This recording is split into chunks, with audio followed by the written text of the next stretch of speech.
Hola, ¿qué tal muchachos? Bueno, el día de hoy vamos a hablar de estos elementos emocionales implicados en el aprendizaje. Estos elementos emocionales yo los tomo específicamente de textos de índole kleiniana para poderme referir a de repente de dónde viene toda esta cuestión, si les interesaría, de dónde viene la envidia, ¿no? De dónde viene la dependencia en cuanto a sistema psíquico, de dónde viene la tendencia de evaluar, a idealizar, de dónde viene todo este tema de la frustración, de dónde viene la gratitud y la creatividad. Valdría la pena que ustedes revisaran este tipo de textos. Si les interesa, pregúntenme y yo les haré llegar de manera individual estos textos, eh, digamos, para no hacer tan cargado el curso. Digamos, si a ustedes les interesa saber de dónde surgen todas estas emociones, yo les puedo recomendar textos y les puedo ayudar a leerlas. De momento, vamos a tomar como por un entredicho que ustedes entienden de dónde surge y que saben que esto es lo que nosotros tenemos como seres humanos y que indudablemente vamos a vivir todos por el hecho de ser seres humanos estas emociones, ¿no?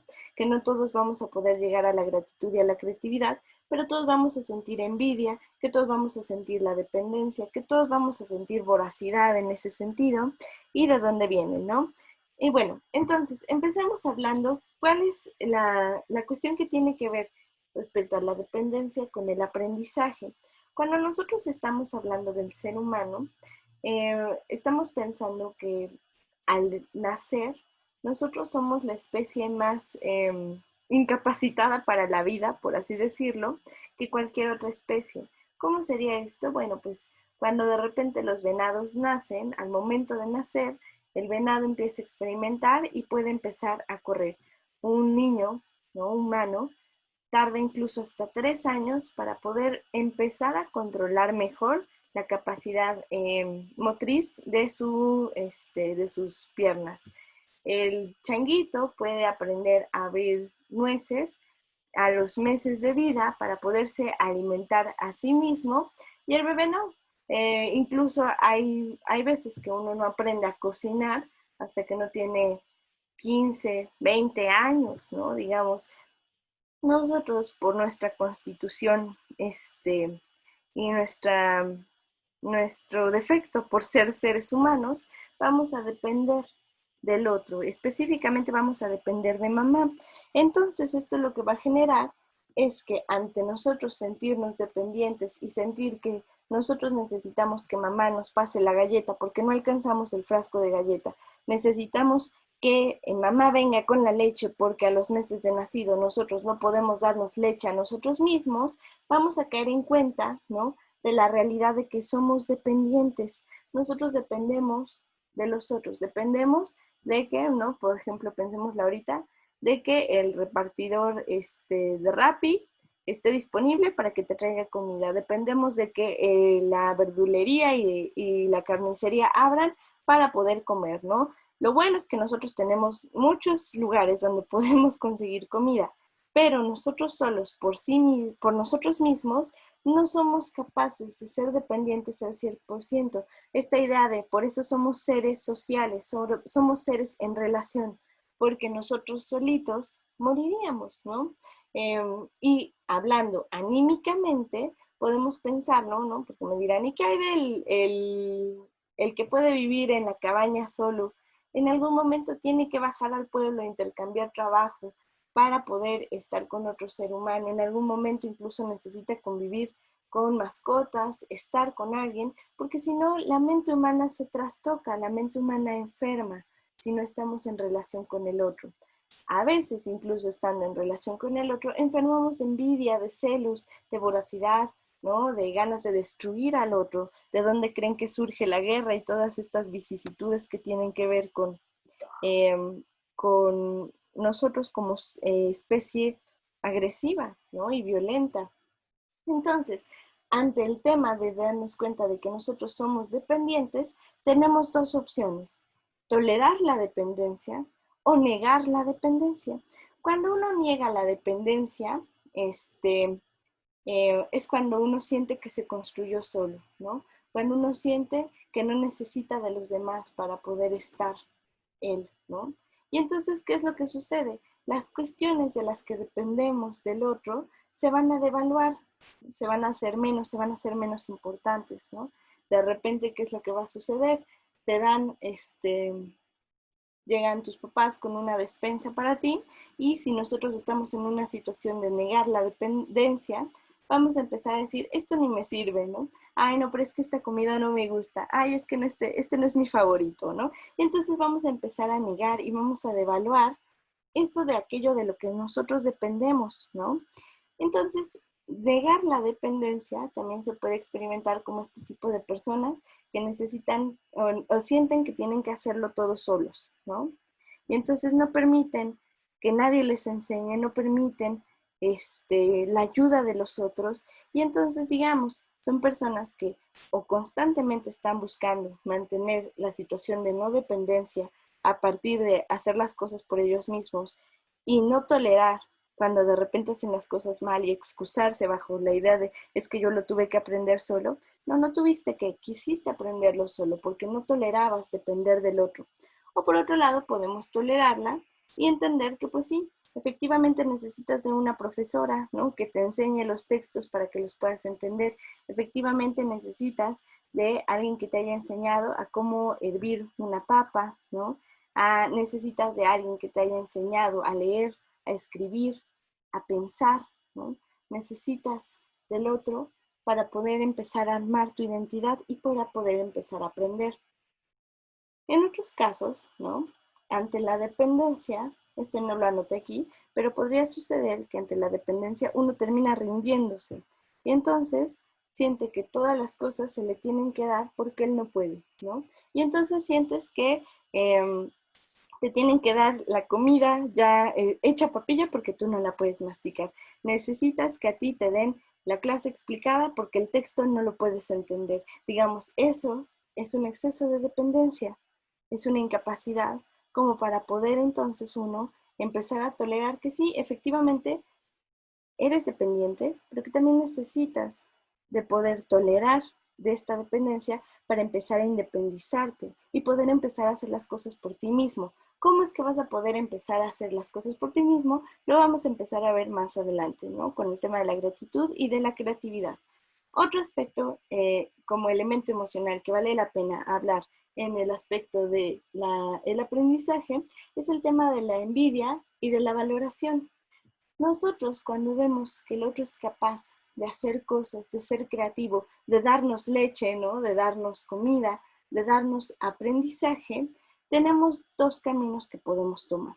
Por un lado, valorar lo que el otro hace por nosotros porque dependemos de él, o envidiar la capacidad que tiene para darnos cosas buenas, ¿no? Entonces, ¿qué es lo que sucede? La envidia surge por el enojo de no poder tener eso bueno que el otro me está dando. Entonces, ante este enojo por no tener esa cosa buena, lo que voy a terminar haciendo es que esa cosa buena la voy a terminar destruyendo, ¿vale? Entonces, de repente tienes al niño, ¿no? Que le dicen, te voy a prestar mis colores, pero cuídalos, te los presto para que puedas jugar con ellos. Y entonces, ante tanta envidia, ¿no? De pensar que él no tiene estos colores, chin, ya se le cayeron, ya le rompió la punta, uy, se cayó y los rompió, ¿no? Digamos, esto es inherente al ser humano, lo vamos a destruir. Por ejemplo, está la situación en el salón de clases de la maestra que está explicándole al niño un tema y el niño, ante tanta envidia de que la maestra lo sepa y él no, empieza a hacer sonidos con la boca, ¿no? Y empieza a hacer sonido y empieza a hacer literal caca lo que la maestra le está dando porque no tolera, por envidia, que la maestra tenga algo que él no tiene, que es conocimiento. Entonces, de repente, esto puede llevar al tema de destruir lo bueno que tiene el otro porque yo no tolero no tenerlo. O por otro lado, podemos irnos por el tema de valoración. Entiendo, ¿no? Que dependo de la maestra para que me explique el tema y valoro, entiendo que eso que me está dando es valioso y me puede servir para algo. Entonces, tolero que hay algo que no tengo o no puedo o no entiendo y lo reconozco en el otro. Este es el primer paso para poder entender qué es lo que está haciendo el otro, que yo no puedo hacer, para entonces poderlo hacer yo de una manera de identificación diferente a la idea de robármelo, ¿no? Esta idea de que de repente no hacemos las citas de quién dijo esto, ¿no? De dónde sale este conocimiento, pues me lo estoy robando y inevitablemente va a terminar destruido. Porque por culpa no voy a tolerarlo, ¿no? Por otro lado, podemos estar hablando de valoro que el otro tiene esto que yo no tengo y entiendo que es importante y entonces puedo, así como le doy este valor, decir, es algo que yo quiero para mí mismo e identificarme con esa capacidad para pensar, para entender, para preparar las cosas, para dibujar, para crear, ¿no? Me identifico con esta capacidad creativa del otro para entonces yo poder ser creativo gracias al otro, porque dependo del otro. Estos son como los dos caminos que podemos tener. Cuando hablamos de la envidia, ¿no? Vamos a ver que ante sistemas para pensar menos evolucionados, digamos, de manera primitiva, nosotros no podemos pensar en el amor como tal, ¿no? Valorar es una cosa muy elevada y muy avanzada en el desarrollo. Antes de nosotros poder valorar, lo que hacemos es idealizar. Entonces, ¿qué es lo que sucede? Nosotros, en situaciones emocionales tempranas, podemos o devaluar o idealizar. Van de la manita, ¿no? Digamos, no son tan opuestos uno del otro porque uno implica el otro. ¿Cómo sería esto, no?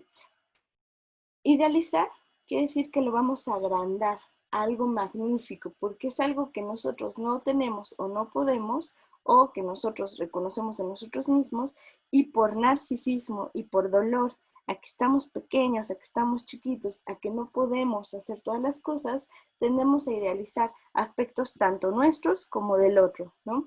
¿A qué te sirve idealizar en el otro? Decir, pues claro, es que es tan grandioso que es imposible que yo lo pueda hacer, ¿no? Por eso lo hace él, por eso lo hacen los grandes, ¿no? Por eso mamá es la que prepara la leche y los niños chiquitos no, porque estamos idealizando, estamos agrandando cualidades para decir, claro, por eso yo no lo tengo, porque es una cosa grandiosa. O por otro lado, queremos agrandarnos a nosotros mismos. ¡Wow! Hice el primer cereal con leche de la vida, es el mejor cereal con leche en la vida. El problema de idealizar es que ante la envidia vamos a tender inevitablemente a devaluar. Devaluar quiere decir lo hacemos menos, ¿no?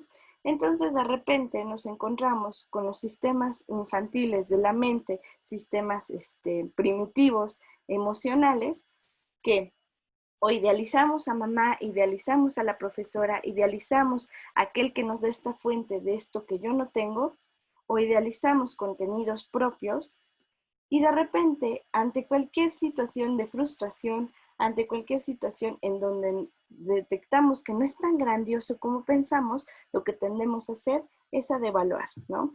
De repente resulta ser que la maestra tiene letra fea, ay no, entonces se vuelve la peor maestra posible, ¿no? De repente nos damos cuenta que mamá, pues no nos puede dar la galleta en el segundo en el que lo pensamos y ya no es tan grandiosa como creíamos, como para podernos dar todo lo que creemos, ay no, qué mamá tan pésima e incapaz de darnos lo que necesitamos. Es una mamá empobrecida y que no puede darnos las cosas que necesitamos. Esto es un riesgo que nosotros corremos cuando de repente uno idealiza, ¿no? Está difícil de pensar porque para nosotros es fácil notarlo en el otro, pero notarlo en nosotros mismos es muy doloroso.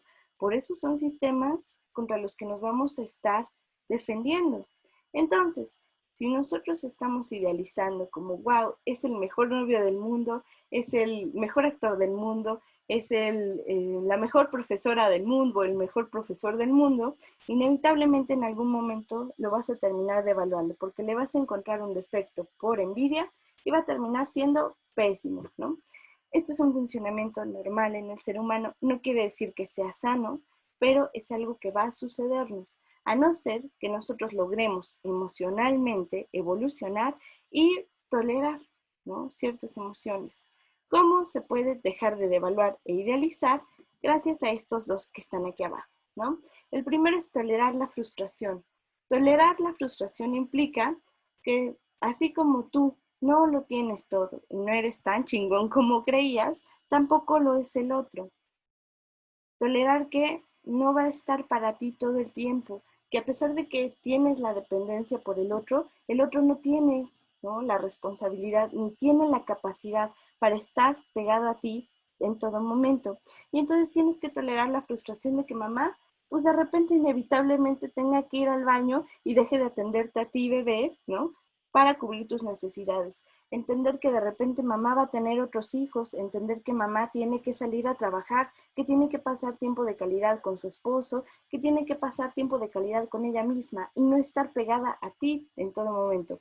Tolerar la frustración es entender que la maestra o el profesor no te va a estar respondiendo el mensaje en el segundo que a ti se te ocurre escribirle y no va a estar ahí atento a tu demanda en todo momento porque es imposible, ¿no? Es incapaz, ¿no?, de tener toda esta cuestión de capacidad, ¿no?, para poderte cumplir tu dependencia, porque es humanamente imposible, ¿no? Eso, si no se logra tolerar, va a caer en la idealización o en la devaluación. Si logramos tolerar, entender que no somos uno mismo, wow, wow, como dice Timbiriche, ni tampoco que es tan malo como nosotros pensamos, entonces vamos a poder tolerar la frustración. Esto nos va a permitir crecer, nos va a poder entonces hacer que nos identifiquemos con esta capacidad creativa del otro y entonces eso que no puede hacer el otro por nosotros, poco a poco empezar a hacerlo por nosotros mismos en un sistema de identificación. El niño se empieza a aguantar las ganas de ir al baño para poder aprender a ir al baño y entonces, digamos, puede empezar a identificarse con las canciones que le canta la maestra, que le canta mamá, para entonces entender que tiene que esperarse para poder ir al baño, que tiene que entonces empezar a esforzarse para aprender a leer. Digamos, el aprendizaje implica una identificación con la capacidad que tiene el otro para hacer las cosas. Pero nosotros corremos el riesgo de que esta capacidad se devalúe, se idealice, se envidie, ¿no? Y en el mejor de los casos se pueda valorar para que podamos identificarnos con eso y ahora tener esa capacidad nosotros mismos. Gracias a que toleramos la frustración, toleramos que el otro, así como dependemos de él, el otro no está para nosotros en todo momento. Y entonces tolerar la frustración implica poder, así como valoramos lo que él tiene, empezar a aplicarlo y empezar a hacerlo nosotros mismos, porque lo entendemos como algo valioso y nos podemos identificar con esa capacidad. El último aspecto del que me gustaría hablarles sería el de la gratitud y la creatividad. La creatividad, ya vimos que viene, ¿no?, como parte de nuestro desarrollo humano, adjudicado al otro, ¿no? La capacidad creativa viene del otro. El otro es el que es capaz de entender los textos. El otro es el que es capaz de cocinar. El otro es el que es capaz de hacerlo todo antes de que nosotros mismos podamos hacerlo. Una vez que nosotros nos identificamos con la capacidad creativa del otro, entonces podemos decir que nosotros ya logramos adquirir esa capacidad creativa, pero esa capacidad creativa solamente se va a obtener si nosotros entendemos que esa capacidad vino de aquel del que éramos dependientes. Entonces, si nosotros logramos decirle gracias por haberme dado algo valioso y por haberme logrado enseñar para que ahora yo pueda ser creativo, entonces nosotros podemos decir que es un aprendizaje que se va a poder usar libremente. Cuando se llega a la identificación y se niega, ¿no?, la identificación, la creatividad vamos a ver que va a estar reducida, va a estar limitada a características que van a estar devaluadas en el otro, idealizadas en el otro y que van a estar envidiadas.